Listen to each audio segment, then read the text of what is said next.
USA, UK లాంటి Australia లాంటి దేశాల్లో కూర్చొని హైదరాబాద్లో ఒక మంచి ప్లాట్ కొందాం అనుకుంటున్నారు కదా.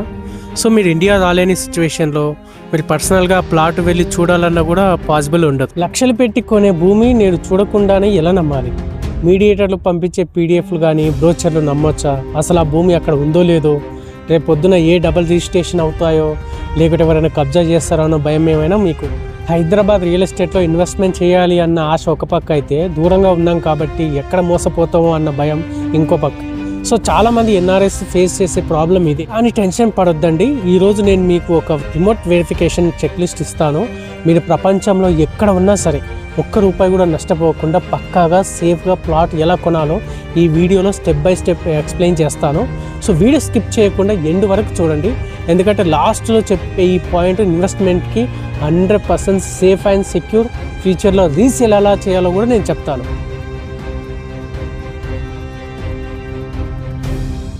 సో హాయ్, నేను మీ Niranjan Komareddy, your property guide. So ముందుగా ఈ విషయం మాట్లాడుకుందాం. ఒకటి ఏంటంటే, హైదరాబాద్ మార్కెట్లో ఇప్పుడు సూపర్ ఫాస్ట్గా గ్రో అవుతున్న కొన్ని లొకేషన్స్ ఉన్నాయి. అది మన మహేశ్వరం కానీ, షాద్ నగర్ కానీ, యాదగిరిగుట్ట, షాబాద్ లాంటి ఏరియాస్లో భూముల రేట్లు అనేది వేగంగా పెరుగుతున్నాయి. ఈ గ్రోత్ అనేది మిస్ అవ్వకూడదు అనుకోవడం అనేది 100% కరెక్ట్ అండి. కానీ దూరం నుంచి ఇన్వెస్ట్మెంట్ చేసేటప్పుడు పాటించాల్సిన మొట్టమొదటి రూల్ ఏంటంటే, నమ్మడమే కాదు, వెరిఫై కూడా చేసుకోవాలి మనం లీగల్ డాక్యుమెంట్స్ అనేది. నమ్మకం ఒకటే ఉంటే సరిపోదు కదా. సో డాక్యుమెంటేషన్ ఎలా వెరిఫై చేసుకోవాలో ఇప్పుడు మనం చూద్దాం. ఫస్ట్ చెక్ లిస్ట్లో వచ్చే ఇన్ఫర్మేషన్ ఏంటంటే లీగల్ వెరిఫికేషన్ అండి. ఈ లీగల్ వెరిఫికేషన్లో ఎన్ఆర్ఎస్కి నేను చెప్పే ఒకే ఒక విషయం ఏంటంటే, ఫ్రీ లాంచ్ వెంచర్లో మీరు ప్లాట్ తీసుకోవద్దండి.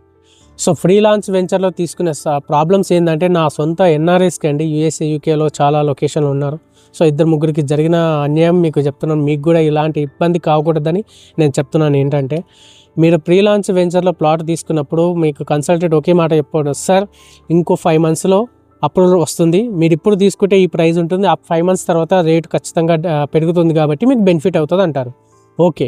సో ఆఫ్టర్ తర్వాత ఒకవేళ వెంచర్, ప్రీ లాంచ్ వెంచర్ అనేది అప్రూవల్ రాకపోతే, ఒకవేళ 1 year అయినా కానీ అప్రూవల్ పెండింగ్ ఉంది, ఇంకా అప్రూవల్ రాలేదు, ఆ ప్రాజెక్ట్ ఆగిపోతే సిచ్యువేషన్ ఏంటి? మీరు పెట్టిన ఏదైతే token amount, allotment amount return కావాలి. సో రిటర్న్ ఎంత ఇస్తుంటారు మీరు కనుక్కోవాలి. 100% ఇస్తుంటారా, 90% ఇస్తుంటారా, 50% ఇస్తుంటారా కనుక్కోండి.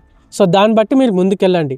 సో ఒకవేళ క్యాన్సిలేషన్ అయిందనుకోండి, మా ఇన్వెస్టర్స్ కండి ఆ కంపెనీ వద్దండి, ఆ పేరు వద్దు. బట్ ఏంటంటే, సో కంపెనీలో మినిమం 50% ఇవ్వడానికి, 100% ఎలాగో లేదు, 50% ఇవ్వడానికి కూడా చాలా 1 year 2 years వరకు వెయిట్ చేయించారు. సో అలాంటి సిచ్యువేషన్స్ మీకు ఎవరికి కూడా ఈ సిచ్యువేషన్ రాకూడదు కాబట్టి నేను చెప్తున్నాను, జాగ్రత్త. అప్పుడులో ఉన్న వెంచర్లో మాత్రమే మీరు ప్లాట్ తీసుకోండి. దట్టు అది టౌన్షిప్ అయితే మాత్రమే. దీని గురించి ముందు తర్వాత మాట్లాడతాను. అప్రూవల్ ఉన్న ప్లాట్లో మాత్రమే మీరు ప్లాట్ తీసుకోండి, అప్రూవల్ ఉన్న వెంచర్, వేరేది ఏం లేదు. ఓకే. అందుకే డెవలపర్స్ మీకు పంపిన డాక్యుమెంట్స్ ఏవైతే ఉంటాయో అవి కలర్ఫుల్గా ఉన్నాయనేసి గుడ్డిగా నమ్మకండి. ముందుగా మీరు తీసుకునే ఏదైతే వెంచర్ ఉంటుందో ఆ వెంచరు హెచ్ఎండిఏనా లేదా డిటిసిపియా ఉందా, అది అప్రూవల్ వచ్చిందా లేదా చెక్ చేసుకోండి. లేదంటే ఆన్లైన్లో చెక్ చేయొచ్చు అప్రూవల్ ఉందా లేదా అనేది. దాంతోపాటు రెరా రిజిస్ట్రేషన్ అయి ఉంటే ఇంకా చాలా సేఫ్. ఆ రెరాతో పాటు కూడా ఇంకా సేఫ్గా ఉండాలంటే మ్యూటేషన్ అయి ఉందా, మీకు ఇచ్చే ఏదైతే ప్రాపర్టీ ఉందో ఆ ప్రాపర్టీ మ్యూటేషన్ చేసి ఇస్తురా లేదా అనేది అడగండి. సో దాంతోపాటు తెలంగాణలో ధరణి పోర్టల్ ఓపెన్ చేసి సర్వే నెంబర్ ఉంటే సర్వే నెంబర్ ఎంటర్ చేసి ఆ డీటెయిల్స్, పహాని కానీ క్లాసిఫికేషన్స్ ఏవైతే ఉంటాయో క్రాస్ చెక్ చేయండి. అండ్ దాంతోపాటు కూడా ఆ ల్యాండ్ అనేది ఏ జోన్లో ఉందనేది మనం తెలుసుకోవాలి. హైదరాబాద్ హైడ్రా ఎఫెక్ట్ కాకూడదంటే R1, R2, R3, R4 zone అనేసి 4 జోన్స్ ఉన్నాయి. రెసిడెన్షియల్ జోన్ 1, 2, 3 అని ఉంటాయి. సో ఫైనల్గా అన్ని డాక్యుమెంట్స్ తీసుకున్న తర్వాత హైదరాబాద్లో ఒక మంచి లాయర్, లేకుంటే మీకు తెలిసిన ఎవరైనా లీగల్ అడ్వైజర్ ఉంటే, సో తనకి మీ డాక్యుమెంట్స్ అన్ని వాట్సాప్ చేసిన తర్వాత ఒక 15 నుంచి 30 సంవత్సరాల వరకు ఒక ఈసీ అండ్ లింక్ డాక్యుమెంట్ అనేది లీగల్గా చెక్ చేయించండి. అంతా ఓకే అంటేనే మీరు ముందుకు వెళ్ళండి. సో ఇప్పుడు స్టెప్ 2 ఏంటంటే గ్రౌండ్ రియాలిటీ చెక్. సో ఈ గ్రౌండ్ రియాలిటీ చెక్లో ఏంటంటే, సో మీరు ఇండియాలో లేరు కాబట్టి మీరు డైరెక్ట్గా ప్లాట్ వెంచర్ని మీరు చూడలేరు కాబట్టి, సో అలా మీడియేటర్ చెప్పే మాటలు కూడా ఇమాజినేషన్ చేసుకోకుండా మీకు తెలిసిన ఫ్రెండ్స్ కానీ, రిలేటివ్స్ కానీ, ఎవరైనా నమ్మకం ఉన్న ఒక ప్రాపర్టీ గైడ్ కానీ వెంచర్ దగ్గరికి వెళ్ళమని చెప్పండి. అక్కడికి వెళ్ళిన తర్వాత వాళ్ళని వీడియో కాల్ చేయమని చెప్పండి మీకు. సో ఆ వీడియోలో మనం ఏం చూడాలంటే, రోడ్లు వేసారా, కరెంటు పోల్స్ ఏమైనా, డ్రైనింగ్ సిస్టమ్ అన్నీ కరెక్ట్గా ఉన్నాయా, మీరు కొనాలనుకుంటున్న ప్లాట్కి బార్డర్ కానీ స్టోన్స్ అంటే ఏదైతే 4 స్టోన్స్ ఉంటాయో ఆ స్టోన్స్ కరెక్ట్గా ఉన్నాయా లేదా చూడండి. చుట్టుపక్కల డెవలప్మెంట్ అనేది చాలా ఇంపార్టెంట్ అండి. ఇంటర్నల్ డెవలప్మెంట్ అనేది కామన్, అది చేస్తారు. మనం ఏదైతే అప్రూవల్స్ ఉన్నాయో అవి చూసుకుంటూ ముందుకు వెళ్తే ఒక సొసైటీ మానిటరింగ్ అనేది అవుతుంది 5 నుంచి 10 సంవత్సరాల తర్వాత. కానీ సరౌండింగ్ డెవలప్మెంటే మన ప్లాట్ని 10 రెట్లు 10x టైమ్స్ రిటర్న్స్ రావడానికి పాసిబుల్ అవుతుందండి. సో చుట్టుపక్కల డెవలప్మెంట్ ఎలా ఉంది, కంపెనీ వాళ్ళు బ్రోచర్లో చెప్పినట్టుగా హైవేకి ఎంత దూరంలో ఉంది అనేది మనం తెలుసుకోవాలి. అలా మనం డైరెక్ట్గా చూసి మనం వీడియో కాల్ అన్నీ చూసిన తర్వాతనే మీకు అంత సాటిస్ఫై అనిపిస్తేనే మనం ముందుకు వెళ్ళిపోవాలి. డిసిషన్ తీసుకున్న తర్వాతనే. స్టెప్ 3 ఏంటంటే లీగల్ రిజిస్ట్రేషన్ అండ్ పేమెంట్ అండి. ఇక్కడే చాలామంది ఇన్వెస్టర్స్ చేసే పొరపాటు ఏంటంటే, సో మీరు నేరుగా మీరు పేమెంట్ చేసేటప్పుడు డైరెక్ట్గా కంపెనీ ద్వారా ఏదైతే కంపెనీకి అకౌంట్ ఉంటుందో సో అకౌంట్కి మీ ఎన్ఆర్ఈ కానీ ఎన్ఆర్ఓ అకౌంట్ నుంచి మీరు డైరెక్ట్ ట్రాన్స్ఫర్ చేయండి అమౌంట్. సో లేదంటే ల్యాండ్ ఓనర్ ద్వారా మీరు ప్లాట్ తీసుకుంటే డైరెక్ట్ ల్యాండ్ ఓనర్ అమౌంట్ ఏదైతే బ్యాంక్ ఉంటుందో ఆ బ్యాంక్కి మీరు డైరెక్ట్ ట్రాన్స్ఫర్ చేయండి. ఇలా ట్రాన్స్ఫర్ చేసిన అమౌంట్ ఏదైతే రిసిప్ట్ ఉంటుందో అదే మీకు లీగల్ ప్రూఫ్ మీరు పేమెంట్ చేసినట్టుగా. సో అది జాగ్రత్తగా మీరు చూసుకోవాలి. సో స్టెప్ 4 ఏంటంటే పవర్ ఆఫ్ అటార్నీ. ఈ పవర్ ఆఫ్ అటార్నీ ఏంటంటే మీరు ఒకవేళ రిజిస్ట్రేషన్ కోసం ఎవరికైనా పవర్ ఆఫ్ అటార్నీ ఇవ్వాల్సి వస్తే స్పెసిఫిక్ పవర్ ఆఫ్ అటార్నీ ఇవ్వండి, జనరల్ పవర్ ఆఫ్ అటార్నీ కాదు. స్పెసిఫిక్ పవర్ ఆఫ్ అటార్నీ అనేది ఒక పర్సన్కి ఒక ట్రాన్సాక్షన్కి మాత్రమే పర్మిషన్ ఇస్తున్నట్టు. ఒకవేళ మీరు జనరల్ పవర్ ఆఫ్ అటార్నీ ఇచ్చారనుకోండి, మీరు ఎంటైర్ మీ ఏదైతే మీ ఆస్తి ఉంటుందో ఆస్తి మొత్తానికి తనకు గుప్పెట్లో పెట్టినట్టే ఉంటుంది. So be careful. Specific power of attorney మాత్రమే ఇవ్వండి. సో మీరు పవర్ ఆఫ్ అటార్నీ ఇవ్వాలనుకుంటే మీరు ఉంటున్న దేశంలో ఇండియన్ ఎంబసీ అనేది ఒకటి ఉంటుంది. సో ఆ ఇండియన్ ఎంబసీ ద్వారా మీరు స్పెసిఫిక్ పవర్ ఆఫ్ అటార్నీ అనేది లీగల్గా ప్రాసెస్ చేయొచ్చు. దాన్ని బేస్ చేసుకొని మీ తరపున ఎవరైతే ఉంటారో వాళ్ళు రిజిస్ట్రేషన్ కంప్లీట్ చేస్తారు. 5 ఏంటంటే సో వెరీ ఇంపార్టెంట్, ప్లాట్ కొన్నాక తీసుకోవాల్సిన జాగ్రత్తలు. సో చాలామంది కొనేసి సైలెంట్గా అయిపోతారు. సో ప్లాట్ తీసుకున్నాం కదా ఇంట్లో ఉంటాం అది. సో అలా కాదు, అలా చేయకూడదు. మీరు ప్లాట్ కొన్న తర్వాత మీరు ప్లాట్కి ఏంటంటే ఫెన్సింగ్ వేయించండి.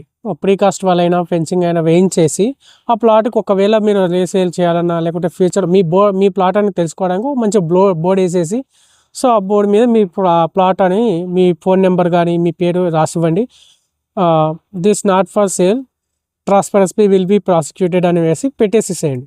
సో అలాగే ఒక చుట్టుపక్కల ఎవరైనా పనిచేసే వాళ్ళు కానీ వేరే వాళ్ళు తెలిసిన వాళ్ళు ఉంటే వాళ్ళకు కొన్ని డబ్బులు ఇచ్చేసేసి ఆ ప్లాట్ని ఎప్పటికప్పుడు మానిటరింగ్ చేసేలాగా.